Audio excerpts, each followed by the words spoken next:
जय श्री कृष्णा दोस्तों, राधे राधे। ऋतु भक्ति चैनल में आप सबका स्वागत है। आज गरुड़ महापुराण में एकादशी का महात्म के बारे में वर्णन करेंगे। जिस प्रकार की हमको पता है, साल में 24 एकादशी आती हैं, जिसमें भीमसेनी एकादशी और त्रिस्पर्शा एकादशी इसमें एक विशेष महत्व रखती हैं। तो आज एकादशी महात्म के बारे में भगवान क्या कहते हैं। पितामह ने कहा, मानधाता नामक एक राजा थे, जिन्होंने एकादशी व्रत करके उसके पुण्य से चक्रवर्ती सम्राट की उपाधि धारण की थी। अतः कृष्ण एवं शुक्ल दोनों पक्ष की एकादशी तिथि में मनुष्य को भोजन नहीं करना चाहिए।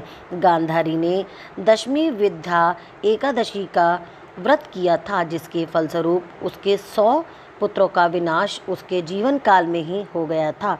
इसलिए दशमी से युक्त एकादशी का व्रत नहीं करना चाहिए।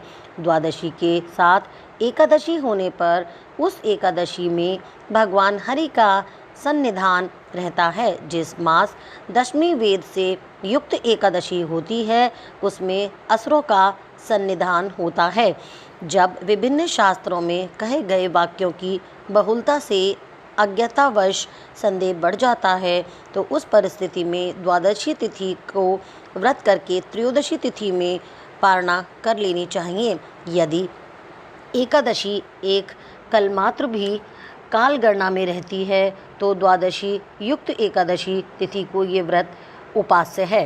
यदि एकादशी, द्वादशी और विशेष रूप से त्रयोदशी तिथि भी एक ही दिन आ जाती हो, तो इन 3 तिथियों से मिश्रित वे तिथि व्रत करने योग्य होती है, क्योंकि वे तिथि मांगलिक एवं सभी पापों का विनाश करने में समर्थ होती है। हे द्विजराज, एकादशी अथवा द्वादशी का व्रत करके 3 तिथियों से मिश्रित अर्थात एकादशी, द्वादशी और त्रयोदशी तिथि से सम्मिलित तिथि पर व्रत कर लेना उचित है, किंतु दशमी वेद से युक्त एकादशी का व्रत कभी नहीं करना चाहिए। रात में जागरण तथा पुराण का श्रवण एवं गदाधर विष्णु की पूजा करते हुए दोनों पक्षों की एकादशी का व्रत कर महाराज रंगमांग ने मोक्ष प्राप्त किया था। अन्य एकादशी व्रतकर्ताओं ने भी मोक्ष प्राप्त किया। भीमसेनी एकादशी व्रत और उसका महात्म बहुत ही पुण्यशाली है।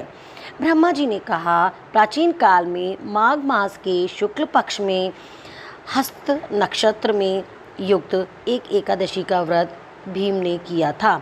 इसलिए इस एकादशी को भीमा एकादशी कहा जाता है और इसे घड़ा मंसनी एकादशी के नाम से भी जाना जाता है और निर्जला एकादशी भी कहा जाता है। ये आश्चर्य है कि मात्र इसी एकादशी का व्रत करने से भीमसेन पितृऋण से मुक्त हो गए थे। प्राणियों के पुण्यों की अभिवृद्धि करने वाली भीमा द्वादशी तिथि भीमसेन के नाम से ही प्रसिद्ध है। यह तिथि तो बिना हस्त नक्षत्र के संयोग से ही ब्रह्म हत्या आदि पापों का विनाश कर देती है।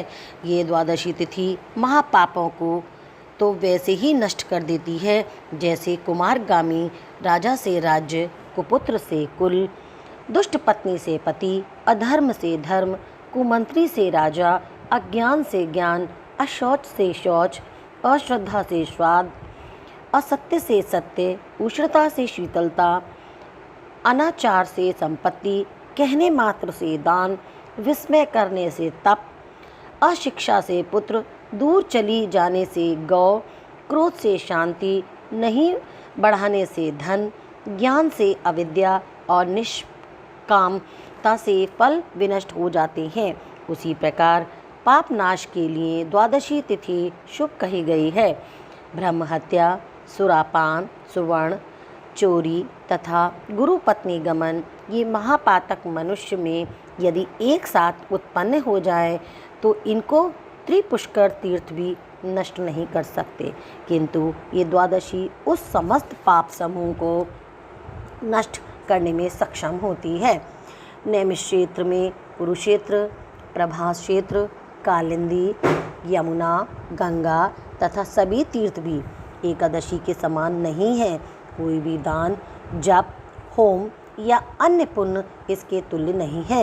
यदि एक ओर पृथ्वी के दान का सत्कर्म रखकर दूसरी ओर भगवान हरि की इस पवित्र एकादशी तिथि की तुलना की जाए तो भी यही एक महापुण्यशालिनी एकादशी तिथि सर्वश्रेष्ठ सिद्ध होगी।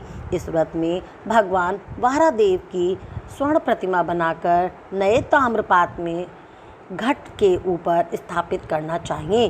तदंतर ब्राह्मण जन समस्त विश्व के बीजभूत विष्णुदेव की उस प्रतिमा को श्वेत वस्त्र से आच्छादित कर स्वर्ण निर्मित दीप आदि उपचारों से प्रयत्नपूर्वक उनकी पूजा करें।